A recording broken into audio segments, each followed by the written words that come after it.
তখন এক বসন্তের বিকেল, সূর্যের সোনালি আলো সারা শহরের উপর পড়ছিল। আমি একটি ছোট্ট ক্যাফেতে বসে কফি হাতে আমার ল্যাপটপে কিছু কাজ করছিলাম। কিন্তু মনে অদ্ভুত এক অস্থিরতা ছিল। এমন সময় দীপ এসে দাঁড়ালো আমার সামনে। দীপ, যে আমার জন্য এক অজানা পরিচিত। আমরা কলেজের বন্ধু, তবে একে অপরের কাছ থেকে অনেকটা দূরত্বে ছিলাম। কেমন আছো? দীপ মিষ্টি হাসি দিয়ে প্রশ্ন করল। আমি একটু বিরক্ত হয়ে বললাম, ঠিক আছি। তুমি, তোমার কাছে এসে বসতে পারি? দীপ এক পলক না তাকিয়ে বলল। আমি অবাক হয়ে তাকালাম। বসত বলা মাত্র দীপ আমার সামনে টেবিলের এক কোণে বসে পড়ল। তার চোখে কিছু একটা ছিল যা আমি ঠিক বুঝতে পারছিলাম না। অনেক দিন পর আমাদের কথা হচ্ছিল, কিন্তু আজকে কিছু আলাদা লাগছিল। চুপচাপ কিছু সময় আমরা একে অপরকে দেখলাম। হঠাৎ দীপ বলল, তুমি জানো, আমি তোমাকে অনেক দিন ধরে দেখতে চাইছিলাম গো। আমি স্তম্ভিত হয়ে তাকে দেখলাম। কেন? আমার মুখ থেকে কথাটা বেরিয়ে গেল অবচেতনভাবে। কারণ তুমি জানো না, আমি তোমার প্রতি কিছু অনুভব করি। দীপ মাথা নিচু করে বলল। এটা শুনে আমি একটু চমকে গেলাম। মনে হচ্ছিল এতদিন পর কেন এমন কিছু বলছে। আমি কিছু না বলেই চুপ হয়ে গেলাম। কিন্তু আমার মন বলছিল, দীপ হয়তো সঠিক। আমারও কিছু অনুভূতি ছিল, তবে তা আমি নিজেও বুঝতে পারছিলাম না। কি তুমি কি ভেবেছ? দীপ আমার দিকে চেয়ে প্রশ্ন করল। আমি গভীর শ্বাস নিয়ে বললাম, দীপ, আমাদের মধ্যে কিছু ছিল, হয়তো তা কখনো ম্লান হয়ে গেছে, তবে এখনো তুমি বলছো কেন? দীপ একটুখানি হাসল, তারপর বলল, কখনো কখনো আমাদের হারানোর ভয় আমাদের সবচেয়ে বড় বাধা হয়ে দাঁড়ায়। তবে আমি জানি, তোমার সঙ্গে এই মুহূর্তটা আমি হারাতে চাই না। আমার হৃদয়ে কেমন এক উত্তেজনা অনুভব হতে লাগল। আমি আর কিছু না বলেই তার দিকে তাকিয়ে রইলাম। আমরা দুজনেই চুপচাপ বসেছিলাম, যেন সময় থেমে গেছে। ক্যাফের কোলাহল, লোকজনের হাঁটার শব্দ, সবকিছু হঠাৎ অনেক দূরের মনে হচ্ছিল। শুধু আমাদের মধ্যে এক অদৃশ্য কানেকশন তৈরি হচ্ছিল। দীপের চোখের মধ্যে এক ধরনের মাধুর্য ছিল, যা আমি আগে কখনো খেয়াল করিনি। মনে হচ্ছিল সে যেন আমাকে কিছু বলতে চায়, কিন্তু কোনো কারণে না বলতে পারছে। তুমি কি জানো, দীপ? আমি একটা দীর্ঘশ্বাস নিয়ে বললাম, আমারও তোমার প্রতি কিছু অনুভূতি ছিল, কিন্তু আমি কখনোই বুঝতে পারিনি। দীপ একেবারে আমার দিকে তাকিয়ে শুনছিল।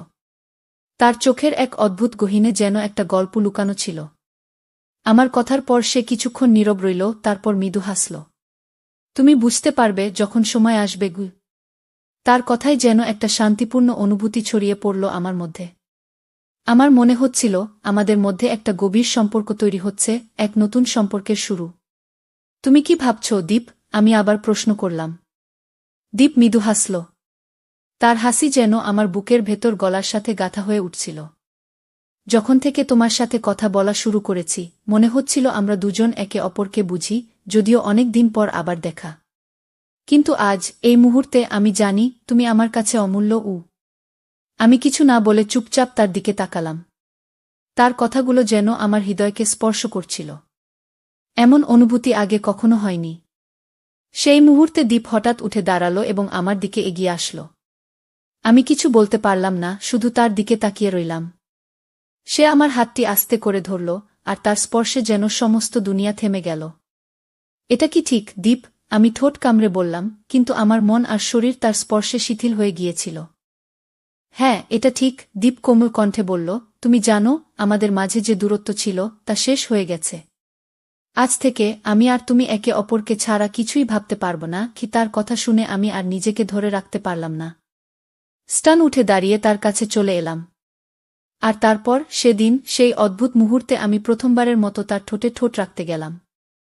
দীপের হাত আমার গাল স্পর্শ করল, আর সেই মুহূর্তে আমাদের মধ্যে যা ছিল, তা একেবারে নিঃশব্দ হয়ে গিয়েছিল। শুধু আমাদের হৃদয়ের আওয়াজ ছিল। দীপ আমার হাত দুটি শক্ত করে ধরল। সে কিছু বলতে চাইল, কিন্তু আমি তার ঠোঁটে আঙুল রেখে চুপ থাকতে বললাম। এই মুহূর্তটি যেন এক অভিশাপ, এক স্বপ্ন। আমি আর দীপ একে অপরকে ছাড়তে চাইছিলাম না। সময় কোথায় চলে গিয়েছিল জানি না। তবে আমরা দুজন একে অপরের মধ্যে হারিয়ে গিয়েছিলাম। তার স্পর্শ, তার শ্বাস, তার কণ্ঠ, সবকিছু যেন আমাকে এক অদ্ভুত দুনিয়ায় নিয়ে যাচ্ছিল। বিকেলের রোদ ধীরে ধীরে অস্ত যাচ্ছিল, কিন্তু আমাদের মাঝে আলো ছিল। একে অপরকে আঁকড়ে ধরেছিলাম আমরা, এবং জানতাম যে এই সম্পর্ক আর কখনো ছিন্ন হবে না। দীপের ঠোঁট থেকে এক মৃদু স্পর্শ, আর আমি বুঝতে পারলাম মুহূর্তটি বদলে গেছে। তার হাতে তার ভালোবাসা ছিল, তার চোখে ছিল এক গভীর আকাঙ্ক্ষা। আমার হৃদয় দ্রুত আঘাত করতে শুরু করল, যেন আমি এক নতুন পৃথিবীতে প্রবেশ করছিলাম। দুজনের মধ্যে সময় যেন থেমে গিয়েছিল এবং চুম্বনটি এক অবিরাম প্রবাহের মতো হতে লাগল। দীপ যেন আমার প্রতি তার সমস্ত অনুভূতি প্রকাশ করতে চাচ্ছিল। তার ঠোঁট আমার ঠোঁটে মিশে গিয়েছিল, আর আমি ভাবতে পারছিলাম না কখন আমরা এত কাছে চলে এসেছি। আমরা একে অপরের মধ্যে এক অদৃশ্য শক্তি অনুভব করছিলাম, যা আমাদেরকে একসাথে আরও কাছাকাছি নিয়ে আসছিল। তার হাতে আমি অনুভব করছিলাম যে এই স্পর্শে একে অপরের প্রতি বিশ্বাস, আকাঙ্ক্ষা এবং ভালোবাসা মিশেছিল। দীপ আর আমি একে অপরের মধ্যে হারিয়ে গিয়েছিলাম, যেন পৃথিবী ছেড়ে এক নতুন জায়গায় চলে গেছি, যেখানে শুধু আমরা ছিলাম। এক চুম্বন আর তারপর আরেকটি, এভাবে সময় চলে যাচ্ছিল। আমি অনুভব করছিলাম যে আমাদের এই মুহূর্তটি যেন কখনো শেষ না হয়। দীপের হাত আমার পিঠে সরলভাবে চলে যাচ্ছিল, আর আমি তাও অনুভব করছিলাম যেন সে আমাকে একাত্ম করতে চাইছে। তার চুম্বনে কোনো তাড়া ছিল না, শুধুমাত্র এক গভীর আবেগের প্রবাহ, যা একে অপরকে আরও ভালোভাবে জানার চেষ্টা ছিল। আমাদের মনের কথা, যা কখনো বলা হয়নি, সেগুলো চুম্বনের মাধ্যমে একে অপরের মাঝে মিশে যাচ্ছিল। মুহূর্তের পর মুহূর্ত চুম্বনের মাঝে আমরা যেন একে অপরের সাথেই জীবন কাটানোর প্রতিজ্ঞা নিচ্ছিলাম। দীপের হাত আরও কাছে চলে এলো, আর আমি কিছু বললাম না। এই মুহূর্তে কোনো শব্দের প্রয়োজন ছিল না, শুধু আমাদের সংযোগ, আমাদের অনুভূতি ছিল গুরুত্বপূর্ণ। শেষে একসময় চুম্বন থেমে গেল। কিন্তু আমাদের চোখে এক গভীরতা ছিল, যা বলে দিয়েছিল আমরা দুজনেই একে অপরের জন্য তৈরি। দীপ আমার চোখে তাকিয়ে হেসে বলল, এই অনুভূতি আমি কখনো চাই না শেষ হোক। আমি হেসে বললাম, আমিও আমরা একে অপরকে আরও গভীরভাবে বুঝতে শুরু করলাম, এবং জানতাম এটাই আমাদের নতুন শুরু। সন্ধ্যার আলো নিভে গেলে শহরটা যেন আরেক রূপ ধারণ করল। দীপ বলল, চলো, আজ তোমার সঙ্গেই থাকতে চাই। আমি কিছু বললাম না, শুধু তার চোখে তাকিয়ে মাথা নেড়ে সম্মতি জানালাম। আমরা হাতে হাত রেখে হেঁটে চলে এলাম আমার ভাড়া রুমে। সারা পথ চুপচাপ, কিন্তু আমাদের চোখে চলছিল অজস্র কথা। ঘরে ঢুকেই দীপ জানালার পাশে গিয়ে দাঁড়াল। বাইরের শহরের আলো ঝলমল করছিল, আর তার মুখে আলোছায়ার খেলা। আমি পিছন থেকে গিয়ে তার কাঁধে হাত রাখলাম। দীপ ধীরে ধীরে ঘুরে দাঁড়াল, আর তার চোখে এক আশ্চর্য কোমলতা। আমরা একে অপরকে জড়িয়ে ধরলাম। তার বুকে মাথা রেখে আমি বললাম, তুমি যদি চাও এই রাতটা আমাদের হয়ে থাকুক। সে আস্তে করে আমার মুখের দিকে হাত বাড়াল, চোখে চোখ রাখল। আমাদের ঠোঁট আবার মিলল, এবার একটু বেশি গভীর, একটু বেশি তীব্র। চুম্বনের মাঝে কোনো তাড়া ছিল না, বরং ছিল সময় নিয়ে একে অপরকে জানার ইচ্ছা। প্রতিটা স্পর্শে, প্রতিটা নিঃশ্বাসে আমরা যেন মিশে যাচ্ছিলাম। ধীরে ধীরে দীপ আমার কপালে চুমু খেল, গাল ছুঁয়ে নামল ঘাড়ে। আমার চোখ বন্ধ হয়ে গেল। শরীরে কাঁপন ধরছিল, তবে সেটা ভয় বা সংকোচে নয়, ছিল উত্তেজনায়, ভালোবাসায়। আমি তার হাত ধরলাম, তাকিয়ে বললাম, তুমি কি নিশ্চিত? সে মৃদু হাসল, তোমাকে ছাড়া আজ রাতে আর কিছুই ঠিক মনে হয় না। রাতটা কেটে গেল ধীরে ধীরে, মুগ্ধতায়, আবেগে, ভালোবাসার সবটুকু উষ্ণতা দিয়ে। আমরা একে অপরের শরীরে, মনে আর আত্মায় যেন এক হয়ে গিয়েছিলাম। অনেক কথাই হয়নি, কিন্তু স্পর্শে, চোখে চোখ রেখে যেন সব কিছু বলা হয়ে গিয়েছিল। জানালার বাইরে চাঁদের আলো বিছানায় পড়েছিল, আর আমি দীপের বাহুর মধ্যে ঘুমিয়ে পড়েছিলাম। সেই রাতের পর আমাদের সম্পর্ক আরও গভীর হয়ে উঠল। প্রতিদিন সকালে দীপের মেসেজ, বিকেলে একসাথে হাঁটাহাঁটি, আর রাতে ফোনে কথা। জীবন যেন হঠাৎ করেই অন্যরকম সুন্দর হয়ে উঠেছিল। কিন্তু কিছুদিন যেতে না যেতেই আমি আমার শরীরে অদ্ভুত কিছু পরিবর্তন অনুভব করতে শুরু করলাম। প্রথমে হালকা ক্লান্তি, পরে মাথা ঘোরা, এবং তারপর হঠাৎ করেই শুরু হলো পেটে ব্যথা আর প্রায় প্রতিদিন সকালে বমি বমি ভাব। প্রথমে ভেবেছিলাম এটা সাধারণ জ্বর বা গ্যাস্ট্রিক সমস্যা। কিন্তু যখন এক সপ্তাহ পেরিয়ে গেল এবং লক্ষণগুলো আরও বাড়তে লাগল, তখন সন্দেহ শুরু হল। সেদিন সন্ধ্যায় আমি আয়নার সামনে দাঁড়িয়ে নিজের দিকে তাকালাম। শরীরের ক্লান্ত ভঙ্গি, চোখের নিচে হালকা কালো ছাপ, মন খারাপ ভাব, সব কিছু মিলিয়ে মনে হচ্ছিল আমার শরীর কিছু বলার চেষ্টা করছে। আমি দীপকে ফোন করলাম। হ্যালো দীপ। হ্যাঁ প্রিয়, কেমন আছো? শুনো, আজকে তোমার সঙ্গে একটা জরুরি কথা বলতে চাই। সেদিনই দীপ আমার বাসায় এলো। আমি চুপচাপ ছিলাম, আর সে এসে আমার হাত ধরে বসে বলল, কি হয়েছে? আমি একটু সংকোচ নিয়ে বললাম, আমার শরীরে কিছু পরিবর্তন হচ্ছে দীপ।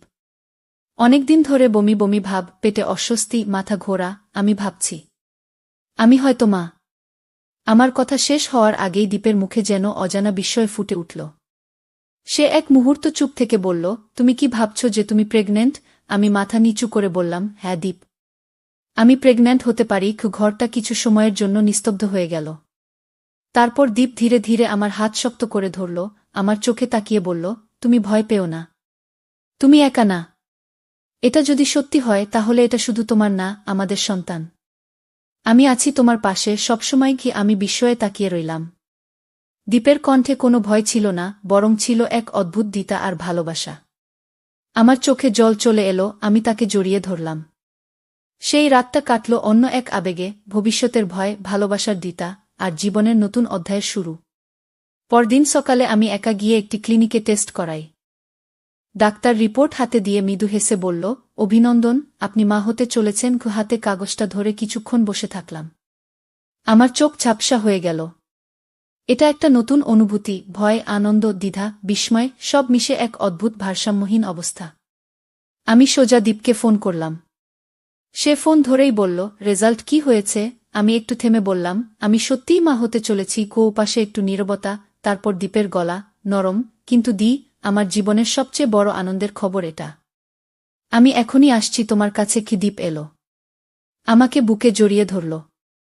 বলল, তুমি ভাবছ সবাই কি বলবে, সমাজ কি বলবে, তাই না? আমি মাথা নিচু করে বললাম, আমাদের বিয়ে হয়নি দীপ, আর তুমি এমন করলা।